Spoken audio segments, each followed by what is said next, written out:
الصلاة والسلام على رحمة للعالمين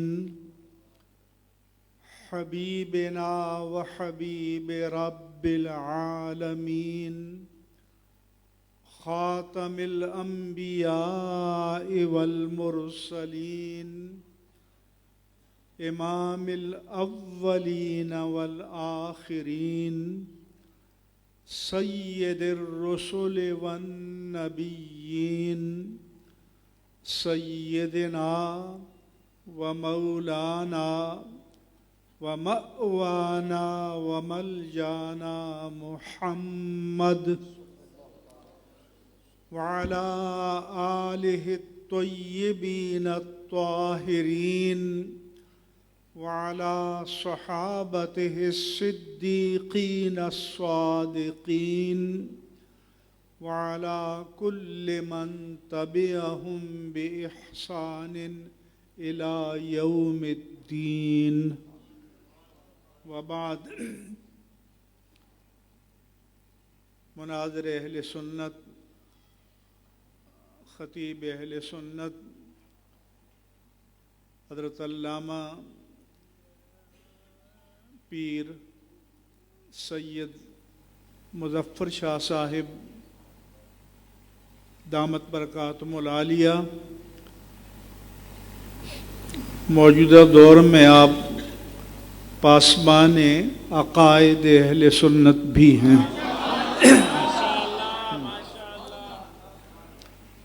اور حضرت علامہ مفتی عابد مبارک المدنی صاحب زید مجدہم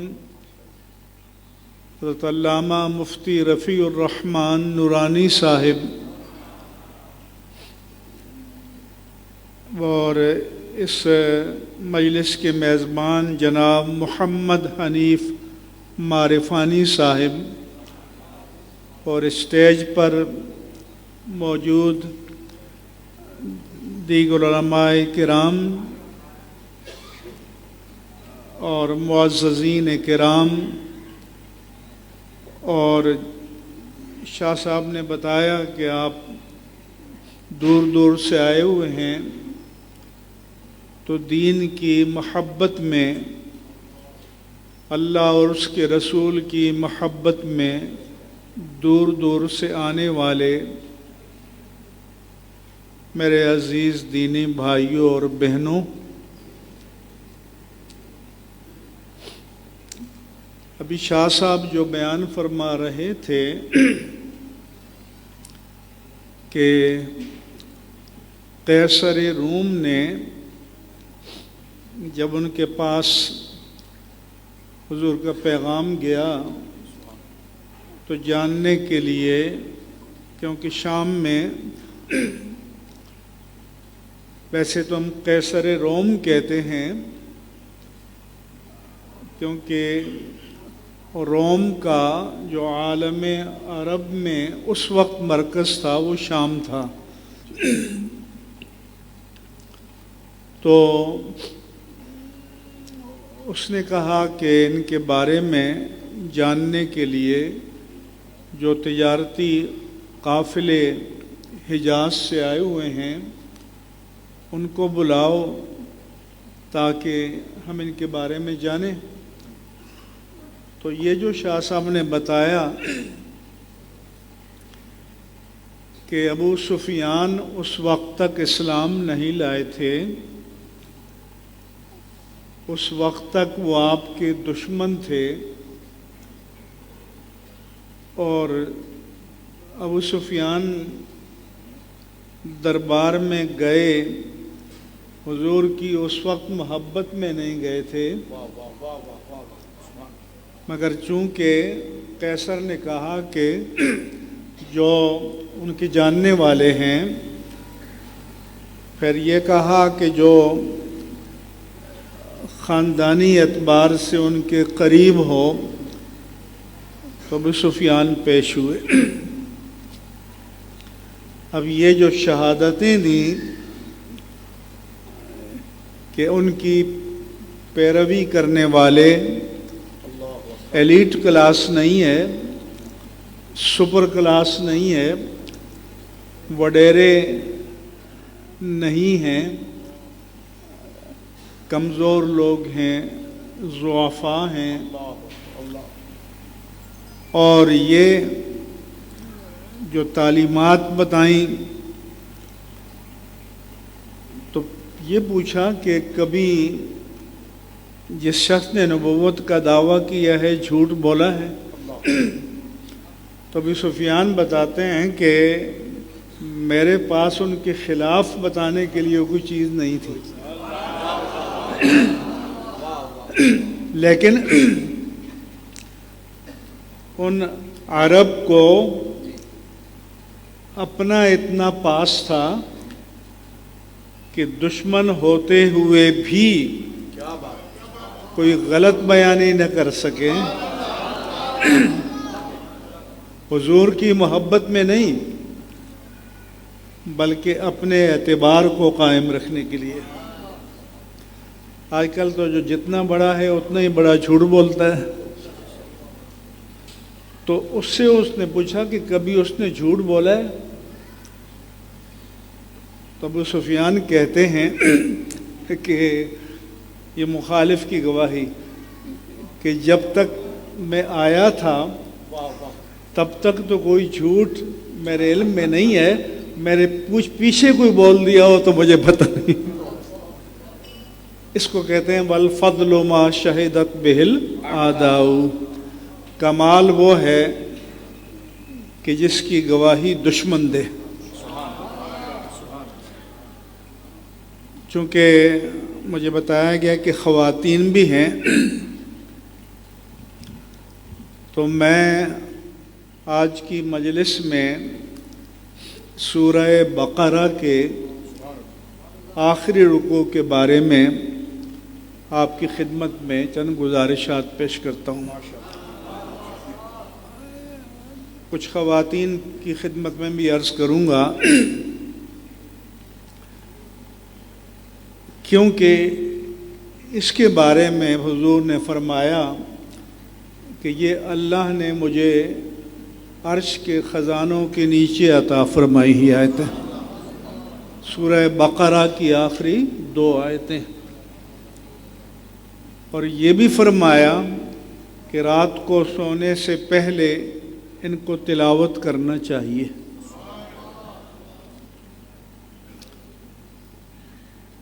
اور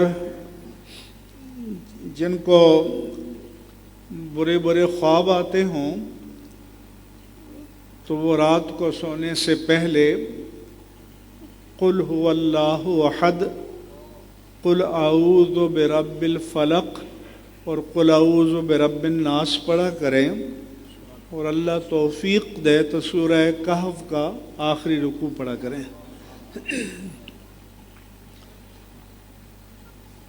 اس میں اللہ فرماتا ہے کہ للہ ما فی السماوات و ما فی الارض، اللہ ہی کی ملکیت ہے جو کچھ آسمانوں اور زمین میں ہے۔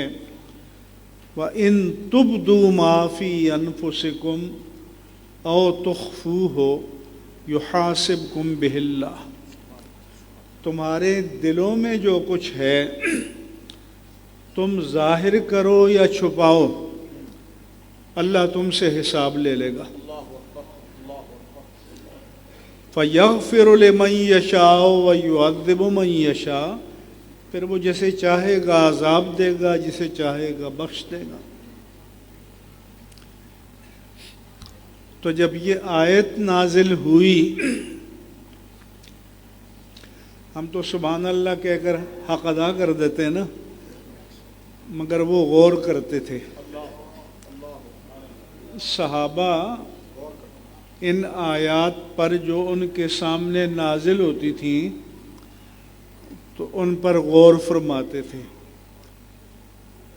تو وہ حضور کے پاس آئے کہ یا رسول اللہ صلی اللہ علیہ وسلم، ہم اپنے ظاہر پر، قول پر، فعل پر، عمل پر تو کنٹرول کر سکتے ہیں، لیکن جو دل میں وارد ہونے والے، طاری ہونے والے، پیدا ہونے والے خیالات ہیں، عربی میں خاطرات قلب کہتے ہیں، وہ تو ہمارے بس میں نہیں ہے، ان کو تو ہم کنٹرول نہیں کر سکتے۔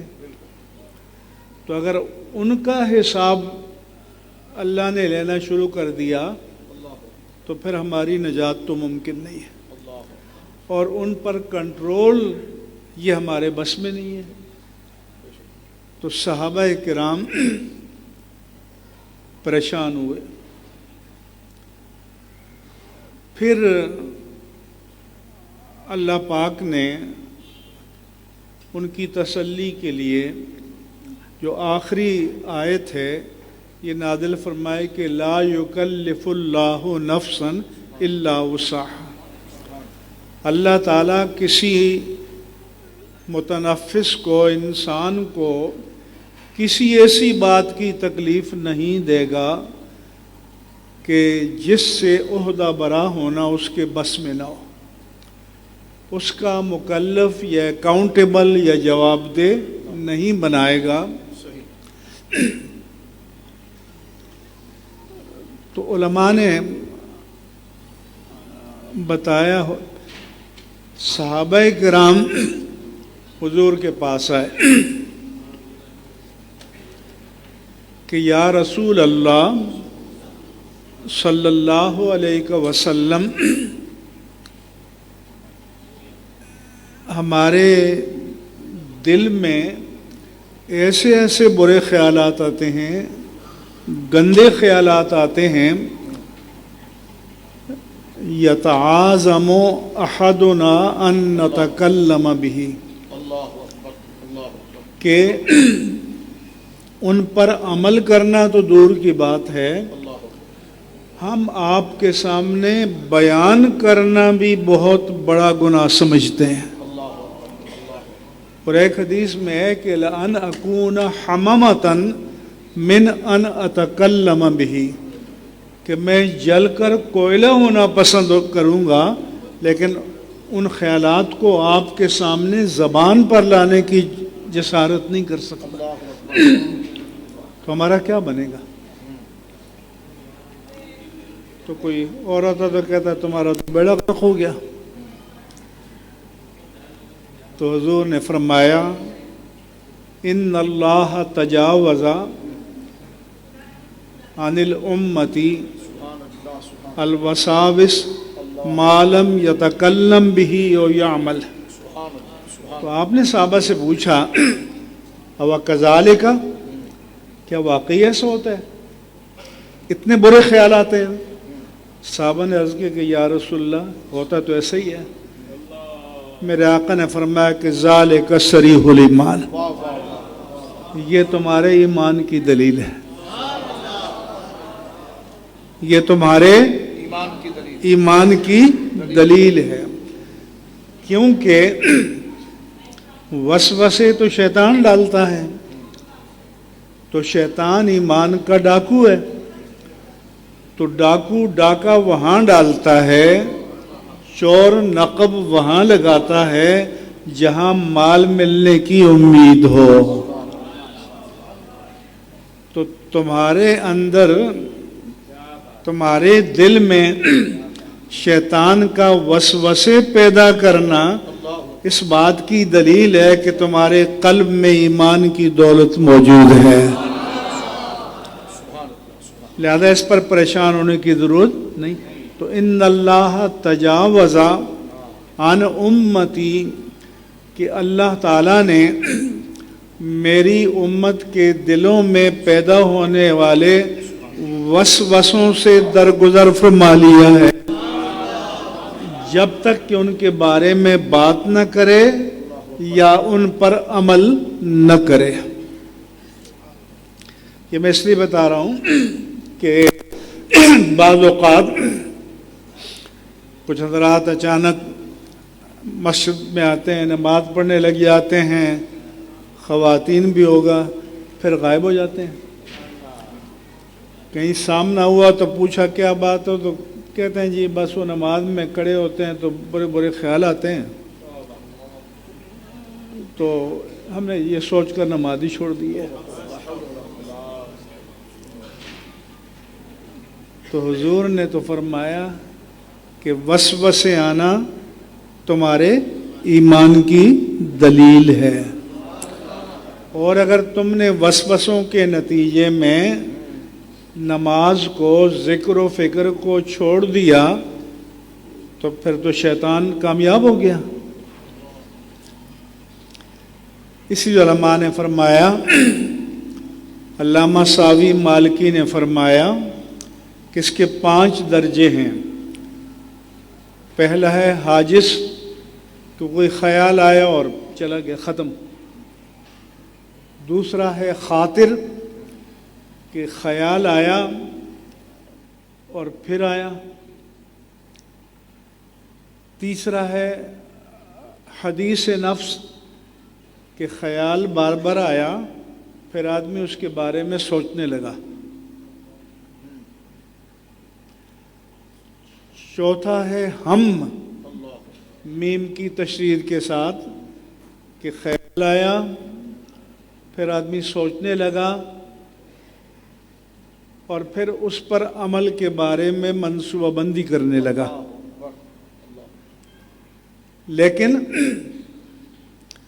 فرض کرو کہ اس کا ذہن 80% یا 70% ہے کہ اس پر میں عمل کروں، لیکن 10-20% یہ بھی ہے کہ اگر عمل کیا تو خدا نخواستہ یہ نہ ہو جائے، یہ نہ ہو جائے، یہ نہ ہو جائے، تو ایک گنجائش نہ کرنے کی بھی رکھی، چاہے اللہ کے خوف سے، چاہے دنیاوی نتائج کے خوف سے۔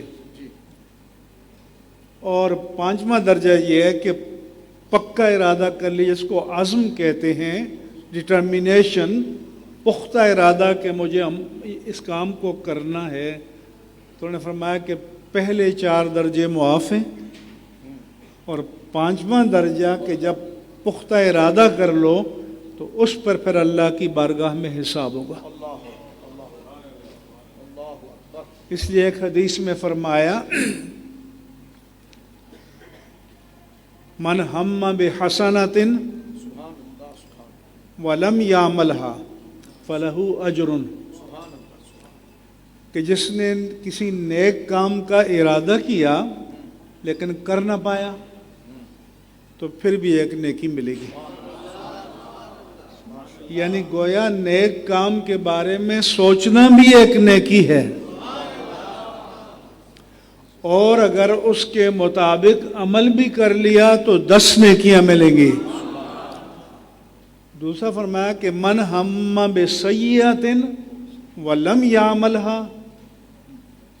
فلہ اجر، کہ برائی کا ارادہ کیا مگر عمل نہیں کیا تو پھر بھی ایک نیکی ملے گی۔ یعنی اللہ کی عطا کو دیکھیں۔ آدمی سوچتا ہے کہ جب برائی کا ارادہ کیا تو پھر تو پکڑ ہونی چاہیے، لیکن حضور فرماتے ہیں کہ برائی کا ارادہ کیا مگر عمل نہ کیا تو برائی سے رک جانا بھی ایک نیکی ہے، اس پر بھی اللہ اجر دے گا۔ اور اگر برائی کا ارادہ کر کے عمل بھی کر دیا تو ایک گناہ ملے گا۔ چنانچہ حضرت حنظلہ غسیل ملائکہ جن کا لقب تھا، اس نے جناب صدیق اکبر سے انہوں نے عرض کی کہ نافق حنظلہ، تو منافق ہو گیا۔ تو یہ بتا رہا ہوں کہ وہ اپنا محاسبہ کرتے تھے، اسسمنٹ کرتے تھے اپنی۔ جناب صدیق اکبر نے پوچھا کہ بھئی کیا بات ہو گئی؟ انہوں نے عرض کیا، فرمایا کہ حضور کی بارگاہ میں جب بیٹھتے ہیں تو جو پرنور کیفیت ہوتی ہے، حضوری قلب کی کیفیت ہوتی ہے، باہر جا کر جب ہم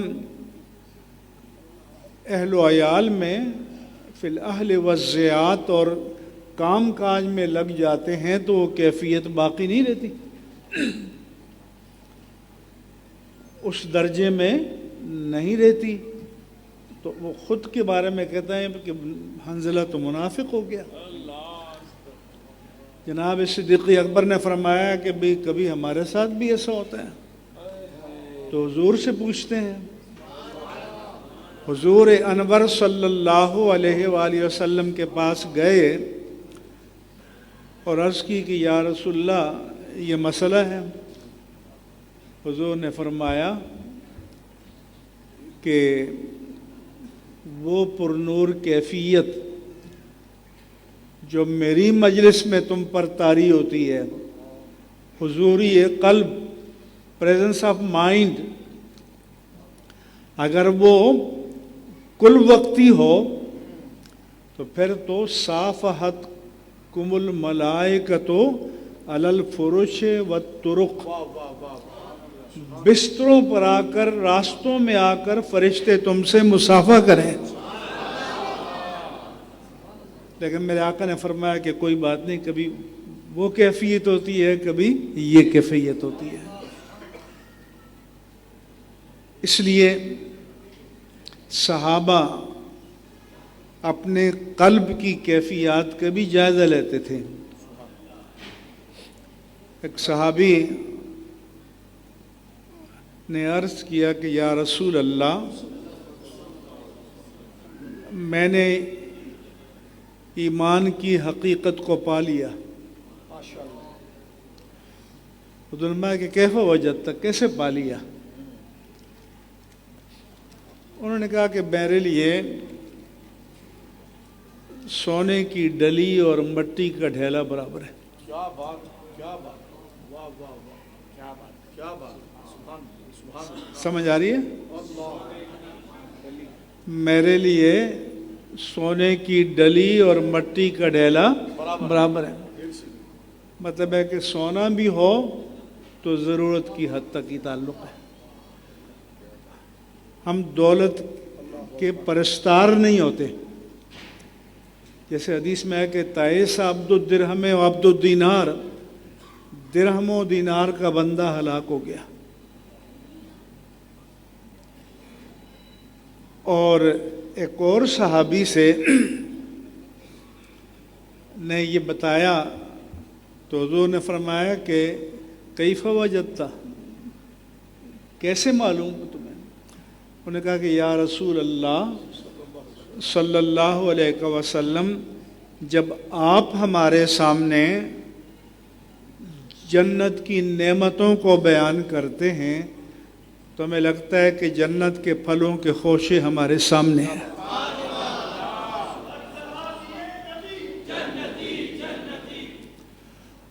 اور جب آپ ہمارے سامنے جہنم کے عذاب کو بیان کرتے ہیں تو ہمیں لگتا ہے کہ سامنے شعلے لپک رہے ہیں۔ تو کیا یہ کیفیت ہم پر طاری ہوتی ہے؟ اس لیے ایک یوسف کیٹ اسٹیون تھا، سنگر، پاپ سنگر، گورا، اس نے اسلام قبول کیا تو یوسف اسلام نام رکھا۔ اس نے تبلیغ کی، جرمنی گیا، ایک شخص مسلمان ہو گیا۔ تو ابھی جو شاہ صاحب فرما رہے تھے نا، قرآن اور خلق صاحب قرآن، تو کہنے لگا کہ 1 سال کے بعد میں گیا کہ اپنے نو مسلم بھائی کی خبر لوں۔ 1 سال کے بعد گیا تو دیکھا کہ وہ پھر عیسائی ہے۔ کہنے لگے، میں نے پوچھا بھائی یہ کیا ہو گیا؟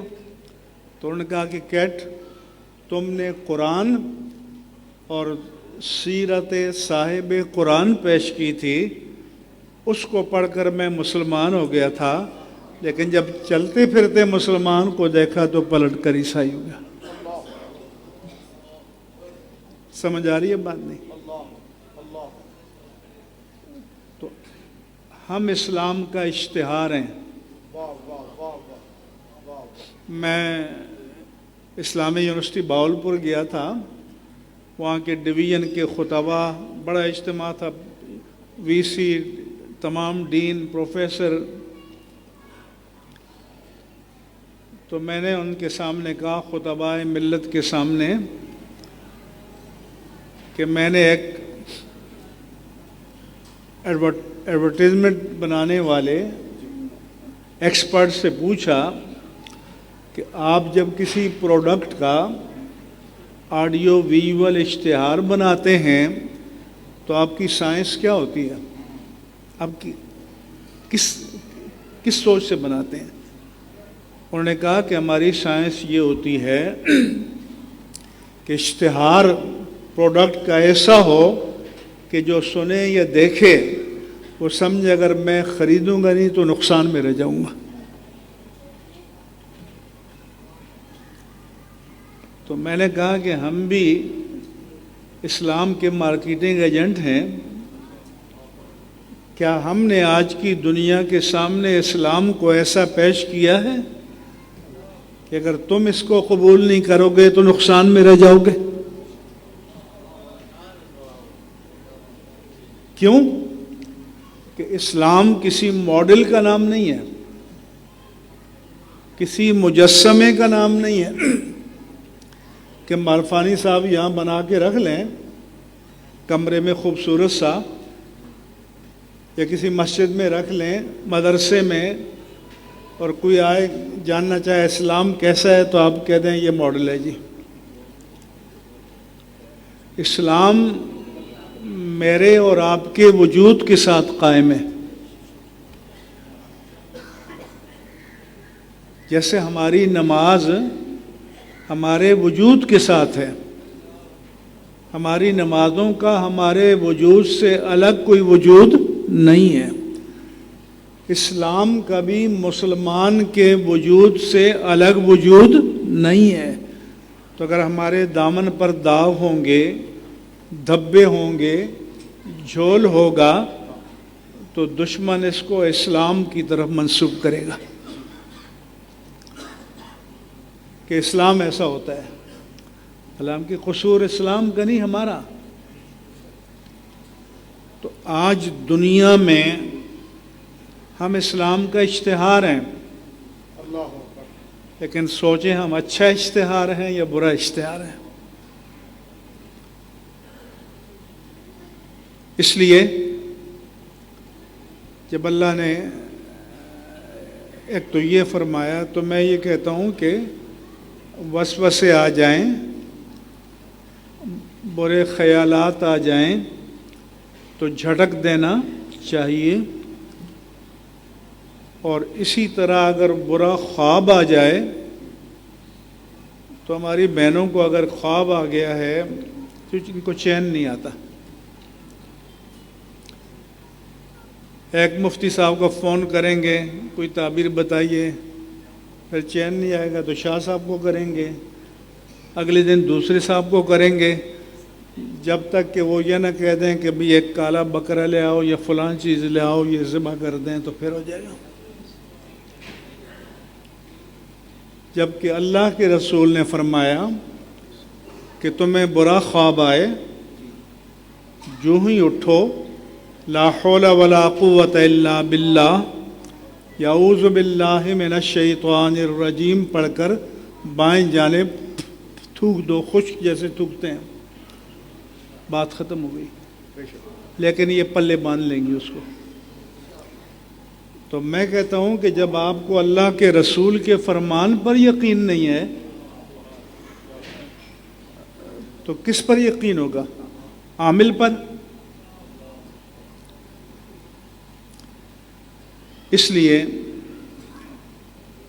اس کے بعد اللہ نے ایمانیات بیان کی، آمن الرسول بما انزل الیہ من ربہ والمؤمنون کل آمن باللہ وملائکتہ وکتبہ ورسلہ لا نفرق بین احد من رسلہ وقالوا سمعنا واطعنا غفرانک ربنا والیک المصیر۔ سورہ بقرہ میں ایمانیات کا یکجا ذکر یا تو یہاں ہے اور یا ایک دوسرے مقام پر ہے. لیسل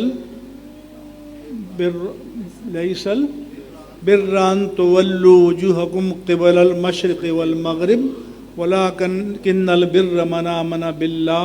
وہاں پر ایمانیات کا ذکر ہے.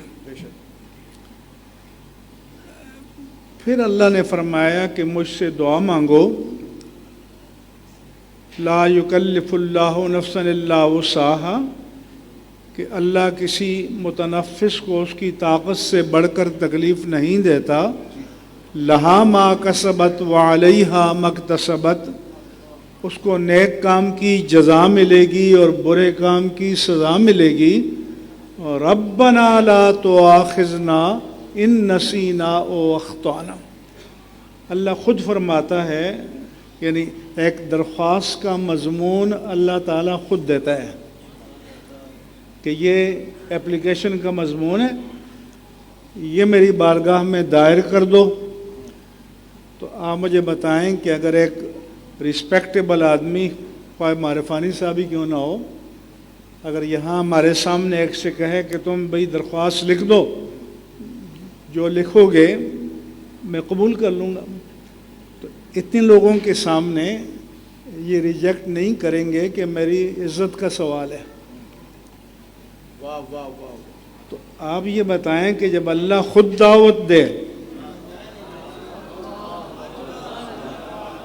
کہ میری بارگاہ میں یہ درخواست پیش کرو، تو آپ سوچ سکتے ہیں کہ وہ رد کرے گا. تو میں تو کہتا ہوں کہ ہر نماز کے بعد اس کو پڑھو کہ ربنا لا تؤاخذنا ان نسینا او اخطانا. اے ہمارے پروردگار، ہم بھول جائیں یا ہم سے خطا ہو جائے تو ہمیں کچھ نہ کہنا، ہمیں نہ پکڑنا. اسی حضور نے کہا کہ رفع عن امیت الخطا والنسیان وما استکرہوا علیہ، کہ تم سے خطا ہو گئی ہے یا بھول ہو گئی ہے یا تم پر کسی نے انتہائی جبر کیا ہے، تو اللہ نے اس کے مواخذے کو اٹھا لیا ہے.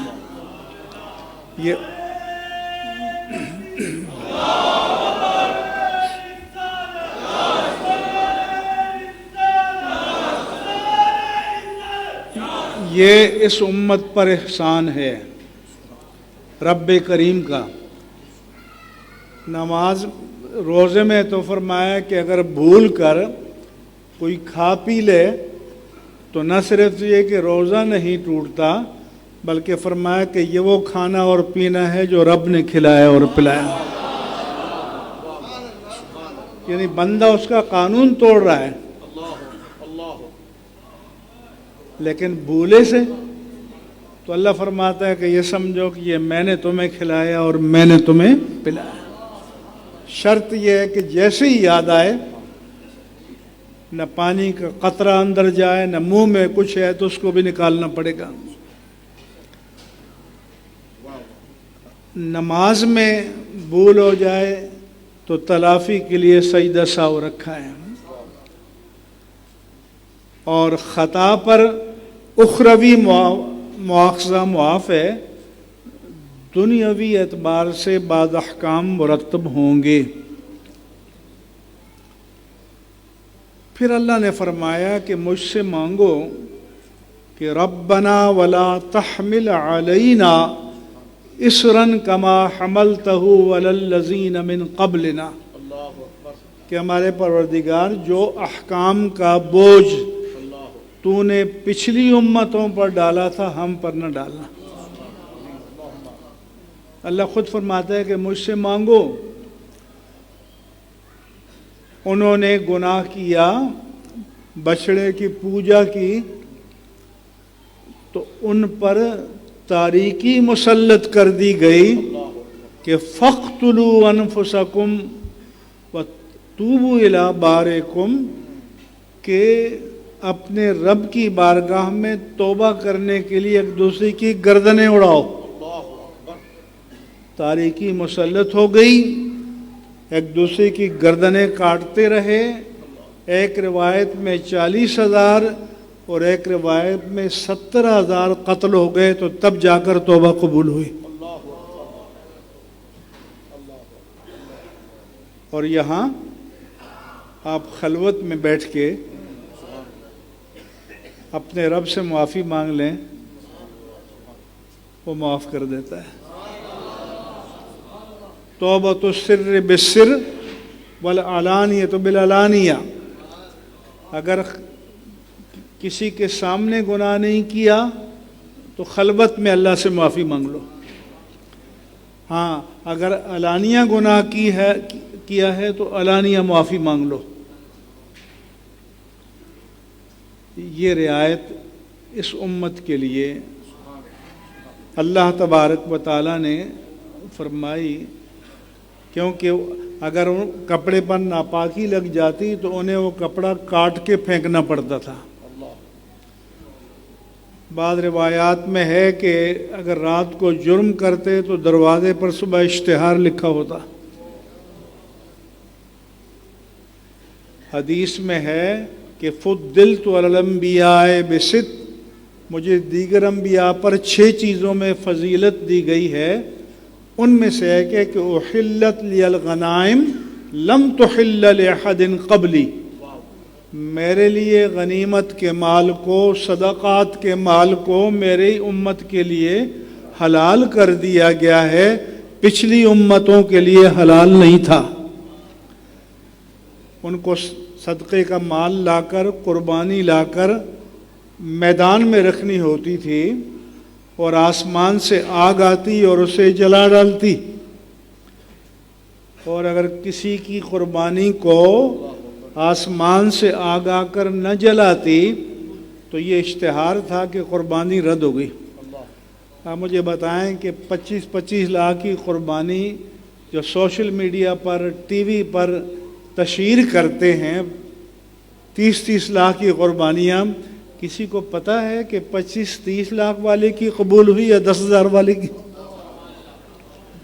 اور یہ تشہیر کرنے والے اگر ان کا اشتہار قربانی والے دن شائع ہو جاتا تو کسی کو منہ دکھانے کے قابل ہوتے؟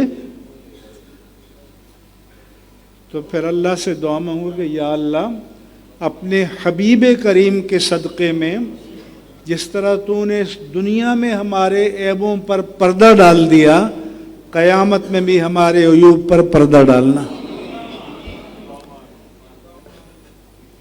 پھر فرمایا کہ ربنا ولا تحملنا ما لا طاقت لنا بہ، یا اللہ جس بوجھ کو اٹھانے کی ہم میں طاقت نہیں وہ بوجھ ہم پر نہ ڈال۔ آزمائشوں کا بوجھ، مشکلات کا بوجھ، مصیبتوں کا بوجھ، اور وہ کوئی سوچ سکتا تھا کہ ماضی میں وبائیں آتی تھیں تو غریب ملکوں پر، اور یہ 2019 میں جو کرونا کی وبا آئی تو سب سے پہلا شکار سب سے امیر ملک بنے، امریکہ، یورپ۔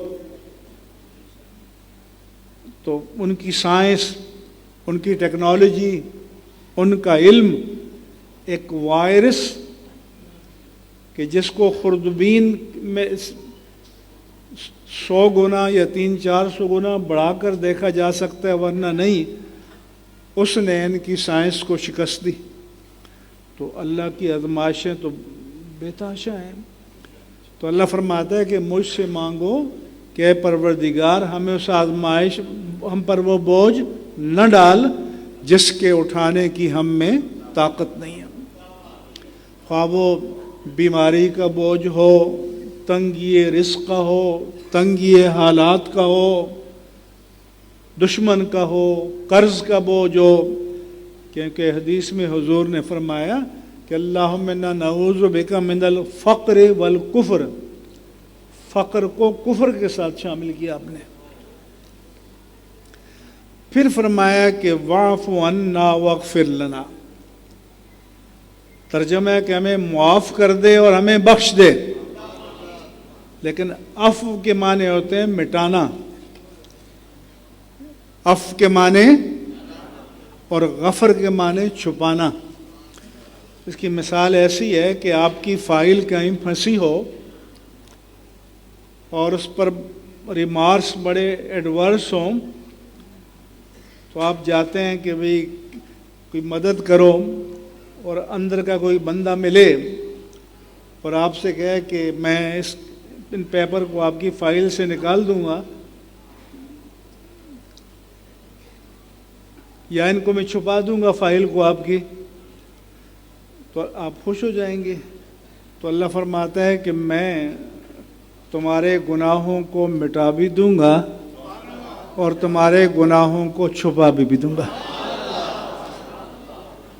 لیکن شرط یہ ہے کہ میرے بندے بن کر، عاجز بن کر مجھ سے سوال کرو، مجھ سے مانگو۔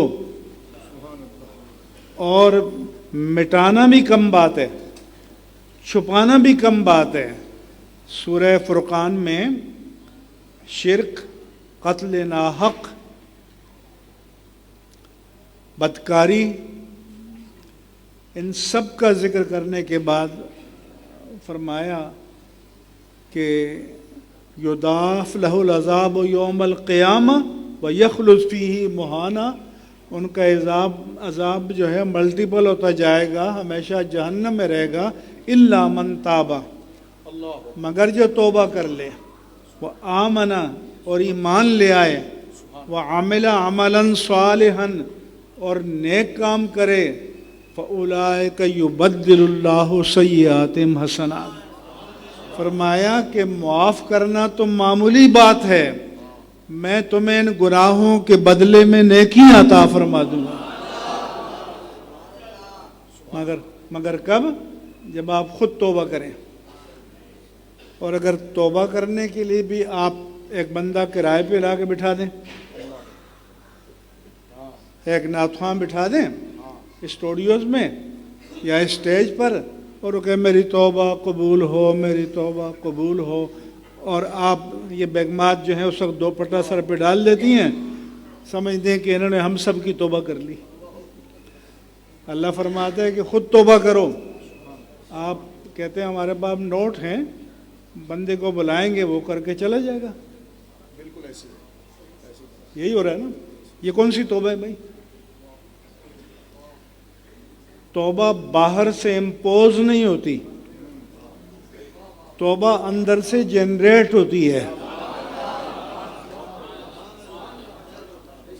توبہ جو ہے وہ قلب کا عمل ہے، توبہ اسپریچول عمل ہے کہ اس کی شرطیں ہیں۔ سب سے پہلے اپنے گناہوں کا اعتراف کرو اپنے رب کے حضور، اپنے دماغ میں کی اسکرین پر اپنی زندگی کی فلم چلاؤ اور دیکھو کون کون سے گناہ کیے ہم نے۔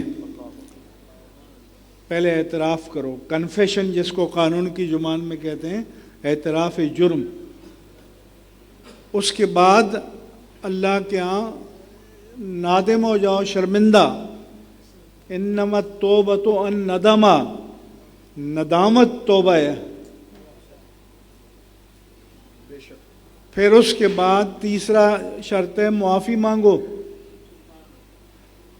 چوتھی شرط ہے کہ شریعت میں اس کی جو تلافی ہے اس کے مطابق تلافی کرو۔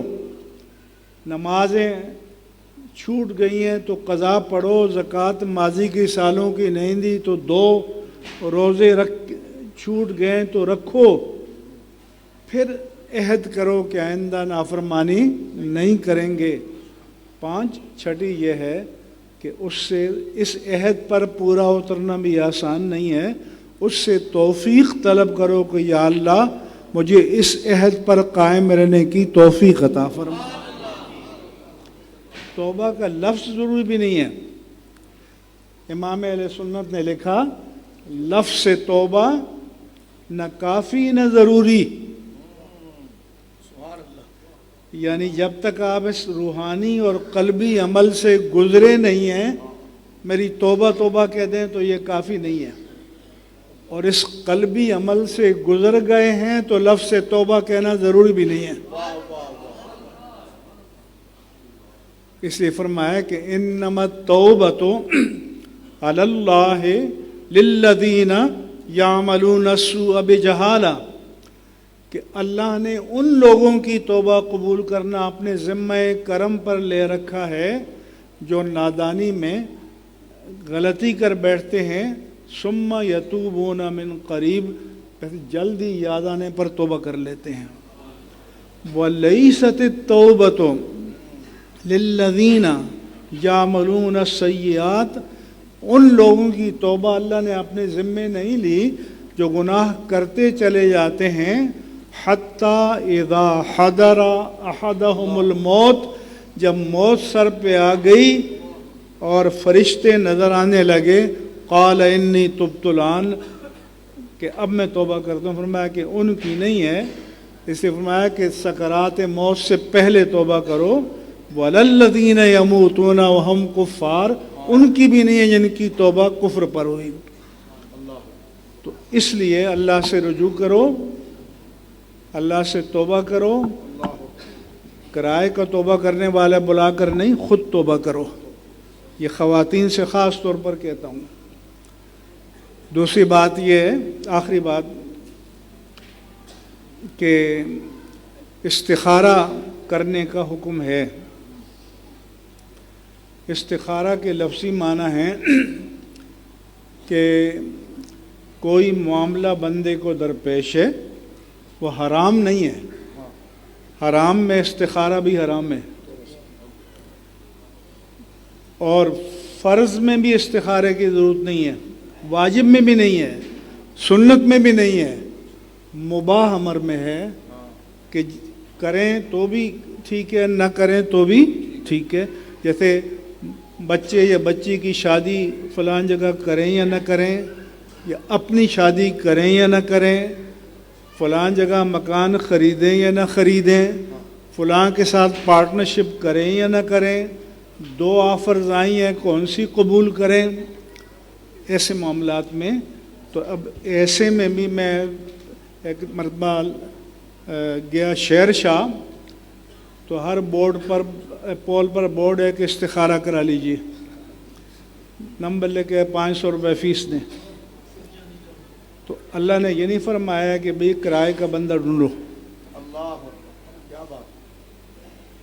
یہ نہیں فرمایا کہ عامل کے پاس جاؤ، فرمایا عامل بنو، عامل بنو۔ اس میں بھی حضور نے ایک درخواست کا مضمون بتا دیا ہے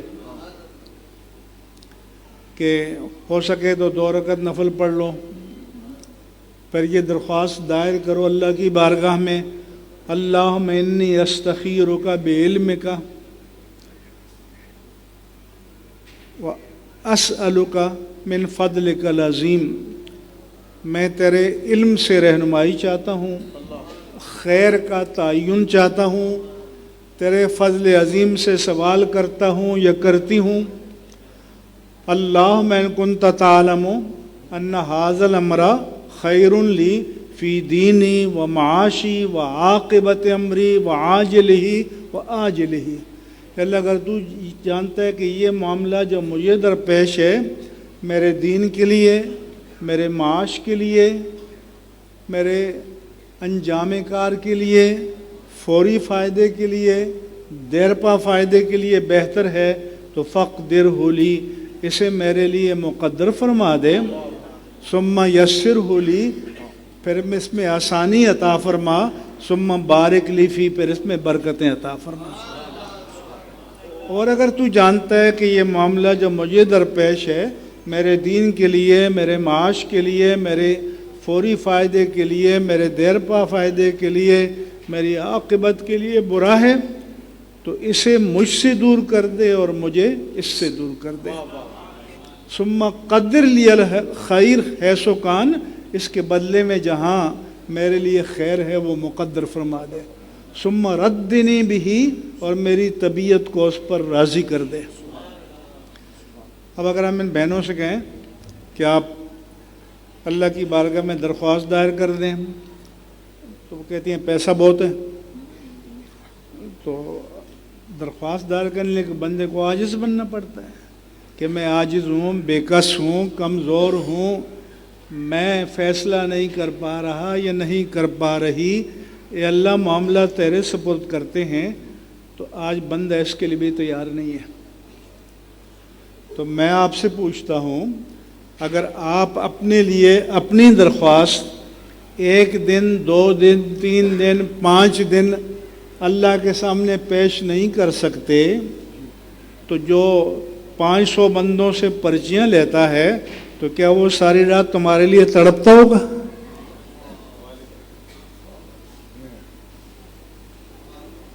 تو اس لیے مہربانی کرو، یہ عاملوں کے پاس جاتے ہیں، پیسے لٹاتے ہیں، عزتیں برباد ہوتی ہیں، ساری کہانی آپ کے سامنے آتی ہیں. تو یہ شاہ صاحب پیر بھی ہیں آپ کے، ان سے رجوع کریں، اللہ سے تعلق جوڑیں. اور پیر کا کام ہی یہی ہے کہ مرید کا تعلق اللہ سے جوڑنا اور اللہ والوں سے رجوع کرنا. تو میں ساری بہنوں سے کہوں گا کہ ایک تو اپنے گھروں میں یہ طریقہ بنائیں کہ روزانہ رات کو سونے سے پہلے درود پاک پڑھیں، سورہ فاتحہ پڑھیں، آخر کے تینوں قل پڑھیں، ایصال ثواب کریں. اپنے حضور کی بارگاہ میں، حضور کے محبوب کی بارگاہ میں اپنے بزرگوں کے لیے، مرحومین مرحومات کے لیے، اور پھر اپنے لیے اپنے گھر کو دم کریں، اپنے بچوں کو دم کریں. تو اگر آج اپنے بچوں کو بٹھا کر آپ دعا مانگیں گے تو کل جب آپ اس دنیا میں نہیں ہوں گے تو آپ کے بچوں کو کبھی تو یاد آئے گا کہ میری ماں یا میرے باپ ہمیں بٹھا کر اپنے بزرگوں کے لیے دعائیں کرایا کرتے تھے. وہ بھی کریں گے. تو اپنے گھر کے ماحول کو دینی بناؤ اور خود عمل کرو، اپنی اصلاح کرو، اور اللہ کی بارگاہ میں وہ درخواستیں جو قرآن میں بتائی گئی ہیں، جو حدیث میں جو میں نے بتائیں، یہ خود پیش کرو. یہ میری آپ سے گزارش ہے. اور ماشاءاللہ ہمارے حضرت علامہ سید پیر مظفر شاہ صاحب کا یہ بڑا کارنامہ ہے، کرامت ہے کہ اتنے لوگ دین کی باتیں سننے کے لیے یہاں جمع ہیں. اللہ تعالیٰ یہ ذوق اور عطا فرمائے، اور اللہ تعالیٰ ہمارے ان علماء کے فیض میں مزید برکتیں عطا فرمائے، ان کے خطاب میں، درس میں، تدریس میں مزید تاثیر عطا فرمائے، تاکہ یہ جو آج کل عقائد کو بگاڑنے والے ہیں ان سے بھی نجات ملے. آج کل اہل سنت و جماعت کے لیے دشمنوں سے خطرات کم ہیں، اور جو اندر نفوذ کر گئے ہیں ان سے خطرات زیادہ ہیں، جن کو مارے آستین کہتے ہیں. تو اس لیے علماء کے ساتھ آپ وابستہ رہیں، جڑے رہیں، اور اس طرح کی مجالس منعقد کریں. یہ کہاں سے بتایا گیا ہے کہ رات کو 11 سے 4 بجے تک محافل نعت، نہ عشاء کی نماز، نہ فجر کی نماز، نہ کوئی چیز؟ اس کو کل دین سمجھ لیں تو یہ کل دین نہیں ہے. اس لیے دین کی جہاں تعلیم دی جا رہی ہو، جیسے ان کے صاحبزادے بہت پیارا پڑھ رہے تھے، اپنے بچوں سے نعتیں پڑھواؤ اور اپنے گھروں کا ماحول ایسا بناؤ، اور اس کے لیے اپنے گھروں میں مجالس درس بھی قائم کرو، اور اصلاح کے لیے تعلیمات کا بھی انتظام ہونا چاہیے. اور آخری بات یہ کہ دلوں کو حسد سے، کینے سے پاک کرو. ایک حدیث پاک میں آتا ہے حضور کی مجلس دیرو بس کریں ہاں؟ کہ حضور بیٹھے ہوئے تھے، صحابہ کی مجلس تھی، آپ نے فرمایا کہ جو جنتی کو دیکھنا چاہے ابھی ایک شخص آیا اس کو دیکھ لو۔ صحابہ نے دیکھا کہ ایک انصاری صحابی ہیں، وضو کر کے آئے ہیں، ہاتھ میں جوتا پکڑا ہوا ہے، گزر گئے۔ دوسرے دن آپ نے پھر فرمایا کہ جو جنتی کو دیکھنا چاہے ابھی جو بندہ آئے گا اس کو دیکھ لے، پھر وہی بندہ۔ تیسرے دن فرمایا تو وہی بندہ۔ حضرت عبداللہ بن عمر کہتے ہیں کہ میں تیسرے دن عشاء کے بعد اس کے پیچھے چل پڑا، اس کے گھر کے دروازے پر گیا تو میں نے کہا میرے بھائی گھر والوں سے کچھ کھٹپٹ ہو گئی ہے اور میں نے کہا میں 3 دن تک نہیں آؤں گا، آپ مجھے 3 دن ٹھکانہ دے دیں۔ تو انہوں نے کہا ٹھیک ہے آ جاؤ۔ وہاں گھر میں رہے تو کہنے لگے کہ میں نے دیکھا جیسے معمول کے مطابق سب نماز پڑھتے ہیں، رات کو پچھلے پہر تہجد پڑھتے ہیں، کبھی رات کو یہ جاگتے تو ذکر شروع کر دیتے، تو میں نے 3 دن دیکھا کہ ان میں ایکسٹرا آرڈینری یا غیر معمولی کیا چیز ہے، تو مجھے کوئی نظر نہیں آئی کیونکہ یہ کام تو سارے صحابہ کرتے تھے۔ تو 3 دن میں نے کہا کہ میں بھائی میں گھر والوں سے ناراضگی نہیں تھی، میں تو اس لیے آیا تھا کہ آپ کا روٹین دیکھوں کہ آپ کیا خاص کام کرتے ہیں کہ 3 دن مسلسل اللہ کے رسول نے آپ کو جنتی فرمایا۔ نے کبھی میں تو ویسے ہی ہوں جیسے آپ نے دیکھا ہے۔ وہ چل پڑے تو کچھ دیر کے بعد پیچھے نے آواز دی کہ بھائی بات سنو، ایک بات ہے کہ جب میں رات کو سوتا ہوں تو میرے دل میں کسی کے لیے کینہ نہیں ہوتا۔ انہوں نے کہا بات یہی تمہارا کمال ہے۔ تو اس لیے اور جنتیوں کے بارے میں کہ نزانا ما فی صدورہم من غل، ان کے دلوں کو وام کینوں سے پاک کر دیں گے۔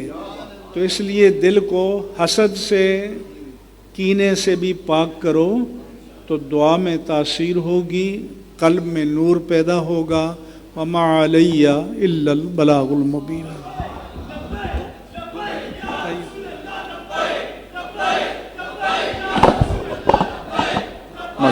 لبیک یا رسول اللہ صلی اللہ علیہ وسلم۔ الحمدللہ ہم مفتی منیب الرحمن صاحب قبلہ دامت برکاتہم العالیہ کے بہت مشکور ہیں کہ آپ نے وہ ایمانی اور اخلاقی بیسک بیان کی اور انتہائی بیسک اور میچور جو آپ نے باتیں فرمائی۔ یقیناً اگر ہم آپ نے عقیدے کی بات بھی فرمائی اور عمل کی بات بھی فرمائی، ظاہر کو سنوارنے سے متعلق بھی بات ذکر فرمائی، اور رجوع الی اللہ کے لیے جو انابت ہے، توبہ ہے، اس کے شرائط کیا ہیں اور اس میں میچیورٹی اور سنجیدگی کیا ہے اور اس کا اسپریچول پرسپ کیا ہے اور اس کا اسپریچول جو کانسیپٹ ہے وہ کیا ہے، سنجیدہ اور روحانی کانسیپٹ کیا ہے کہ صرف زبان نہ چلے، دل اس کیفیات کو لے، اور پھر جہاں رب کے ساتھ، کیونکہ بندے کا معاملہ رب کے ساتھ ہوتا ہے اور بندوں کے ساتھ ہوتا ہے، تو مفتی صاحب کی باتوں کو اگر ہم کنکلوڈ کریں اور اس کو ہم اس کی سمری بیان کریں پیغام کے لیے، تو ایک رب سے رابطہ کیسا ہونا چاہیے، تو سورہ بقرہ کی آخری 2 آیات میں آپ نے ان تمام کو ذکر کیا کہ کیا مانگنا ہے اور کیا نہیں مانگنا ہے اور کیسے مانگنا ہے، اور انابت و رجوع کے لیے، کیونکہ بندے کے مدارج اللہ کی بارگاہ میں جب بڑھتے ہیں جب وہ توبہ کرتا ہے، اور آپ نے ام المومنین کی روایت بیان فرمائی التوبہ هو الندامہ، توبہ جو ہے وہ ندامت اور شرمندگی ہے کہ بندہ اس احساس کو پائے۔ غوث اعظم سے کسی نے پوچھا تصوف تو بڑا لفظ ہے، تو تصوف کیا ہے؟ فرمایا اس کا پہلا حرف کیا ہے؟ فرما تا، فرما سارا تصوف توبے میں ہی ہے اور رجوع اور انابت میں ہے۔ تو ایک تو حضرت مفتی صاحب کا یہ پہلو، اور دوسرا بندوں سے ریلیشن کے لیے جو بنیادی بات آپ نے ذکر فرمائی کہ سینوں کو اہل حق کے لیے، اہل ایمان کے لیے کینے سے پاک کرنا، بدگمانیاں نہ کرنا اور کینہ نہ رکھنا، تو یہ چیزیں وہ ہیں جو علم کو مؤثر کرتی ہیں۔ اس لیے حضور نے دعا فرمائی تھی، یا اللہ